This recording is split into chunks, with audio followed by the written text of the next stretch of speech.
नमस्कार। आज हम हिंदी भाषा की 8वीं कक्षा की पाठ्य पुस्तक ज्ञान सागर के पाठ 6 आश्रम के अतिथि और संस्मरण के अभ्यास के कुछ प्रश्न करेंगे। और ये जो प्रश्न है वे बातचीत, अनुमान और कल्पना और जीवन मूल्य से संबंधित हैं। तो आइए बच्चों शुरू करते हैं। हमारा जो पहला प्रश्न है वह बातचीत से संबंधित है। पहले प्रश्न जो है, गांधी जी केवल उपदेशक नहीं थे, कर्मयोगी थे, चर्चा कीजिए। तो उत्तर देखते हैं। गांधी जी जो कहा करते थे उसे अपने जीवन में भी उतारते थे। वे अपने आश्रम के साथ साथ देश के सभी लोगों को ध्यान में रखकर उनके विकास के लिए काम किया करते थे। इसलिए उन्हें केवल उपदेशक नहीं कर्मयोगी भी कहा जाता था। कहने का अर्थ है कि गांधी जी ऐसे ही किसी को कुछ भी करने के लिए नहीं कह देते थे। पहले वे उस कार्य को स्वयं करते थे, अपने जीवन में उतारते थे। उसी के बाद वे औरों को भी वो करने के लिए कहते थे, खुद अपनाकर फिर दूसरों को वो कार्य करने के लिए कहते थे। ठीक है, तो इसीलिए कहा गया है कि गांधी जी केवल उपदेशक नहीं थे, केवल उपदेश देने वाले नहीं थे, कर्म योगी थे, कर्म करने वाले थे, कार्य खुद करके देखने वाले थे। आगे बढ़ते हैं। अगला प्रश्न, भ्रष्टाचार हमारे जीवन को किस प्रकार नष्ट करता है? तर्क सम्मत विचार प्रस्तुत कीजिए। उत्तर है, भ्रष्टाचार एक ऐसी बीमारी है जो किसी व्यक्ति को एक बार लग जाए तो लाख प्रयास करने पर भी इस बीमारी से नहीं बचा जा सकता। कहने का अर्थ है, जो व्यक्ति एक बार भ्रष्टाचार के दलदल में फंस जाता है तो उसका बाहर निकलना मुश्किल हो जाता है, जिसके कारण व्यक्ति को अपने व्यक्तिगत जीवन में कठिनाइयों का सामना करना पड़ सकता है। इतना ही नहीं, उसके परिवार को भी कई प्रकार की समस्याएं आ सकती हैं और इस प्रकार भ्रष्टाचार धीरे धीरे हमारे जीवन को नष्ट कर देता है। कि भ्रष्टाचार का जो प्रभाव है, जो असर हो वह इतना बुरा है कि वे केवल उस व्यक्ति पर नहीं, उसके पूरे परिवार पर भी पड़ता है, जिससे उसका जीवन जो है नष्ट हो जाता है। आगे बढ़ते हैं अगले प्रश्न की ओर। प्रेम या अहिंसा में ही भगवान है, इस कथन के पक्ष और विपक्ष में अपने विचार प्रस्तुत कीजिए। उत्तर देखते हैं। गांधी जी का यह मानना था कि चाहे आप स्वयं को आस्तिक माने या नास्तिक, आस्तिक जिसका भगवान पर विश्वास है, नास्तिक जो भगवान को नहीं मानता, जिसका भगवान पर विश्वास नहीं है, परंतु कोई शक्ति तो जरूर है जो इस दुनिया को चला रही है, और अगर आप उस शक्ति के प्रति अपनी श्रद्धा रखना चाहते हैं तो इस दुनिया के सभी प्राणियों के प्रति प्रेम और अहिंसा की भावना रखनी चाहिए। प्रेम और अहिंसा में ही भगवान है, क्योंकि इसी मार्ग का अनुसरण कर हम देवलोक पहुंच सकते हैं। ठीक है, आगे बढ़ते हैं अगले प्रश्न की ओर। हमारे जो आगे के प्रश्न हैं वे अनुमान और कल्पना से संबंधित हैं। पहला प्रश्न, यदि गांधी जी सब्जी में बघार लगाने की अनुमति ना देते तो क्या होता? उत्तर देखते हैं।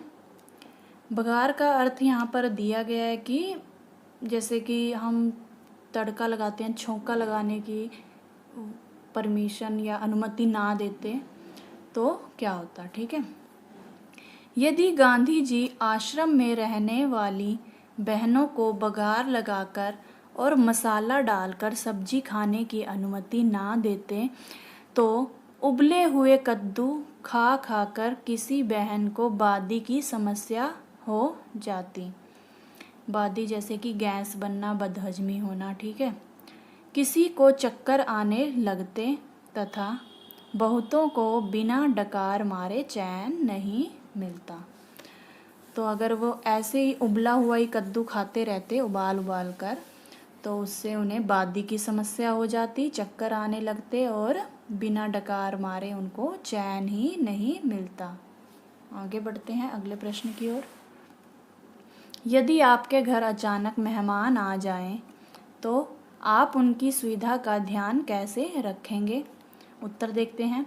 यदि मेरे घर अचानक मेहमान आ जाएं, तो मैं उनका पूरे उत्साह के साथ आदर सम्मान करूंगी। उनकी रुचि अरुचि का भी पूरा ध्यान रखूंगी, क्योंकि हमारी संस्कृति में मेहमान की तुलना जो है भगवान से की गई है, अर्थात मेहमान भगवान का ही रूप होते हैं। तो इसलिए हमें अपने घर आए मेहमान की सुख सुविधा का पूरा ध्यान रखना चाहिए, उनका पूरा आदर सम्मान करना चाहिए। आगे बढ़ते हैं। तीसरा प्रश्न, कल्पना कीजिए कि आप गांधी जी के आश्रम में हैं। आप अपना वहाँ का अनुभव बताइए।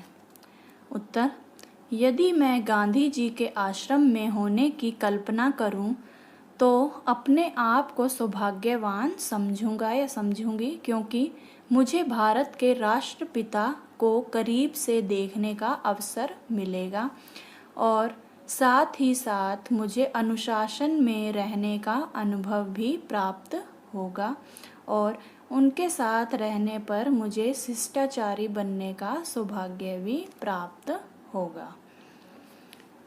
आगे बढ़ते हैं। अगले प्रश्न जीवन मूल्य से संबंधित हैं। तो पहला देखते हैं, गांधी जी का जीवन सादा जीवन उच्च विचार का सर्वश्रेष्ठ उदाहरण रहा है। बिल्कुल, गांधी जी का जीवन जो है वे सादा था, बिल्कुल सादा जीवन व्यतीत करते थे, लेकिन उनके विचार जो हैं वह बहुत ही ऊंचे थे, उच्च थे। तो इसी के आधार पर प्रश्न देखते हैं कि आप अपने जीवन में सादगी को किस प्रकार अपनाते हैं? उत्तर, मेरा मानना है कि यदि आप अपने जीवन में सादगी को अपनाते हैं तो आपका जीवन सुखमयी बन जाता है। इसलिए मैं अपने जीवन में सादगी को एक आवश्यक तत्व की तरह अपनाता हूँ और इसके परिणाम सदा ही सुखद होते हैं। कि जो व्यक्ति जो है वो सादगी भरा जीवन व्यतीत करते हैं तो उन्हें सदा ही प्रसन्नता का अनुभव होता है और वे प्रसन्न रहते हैं।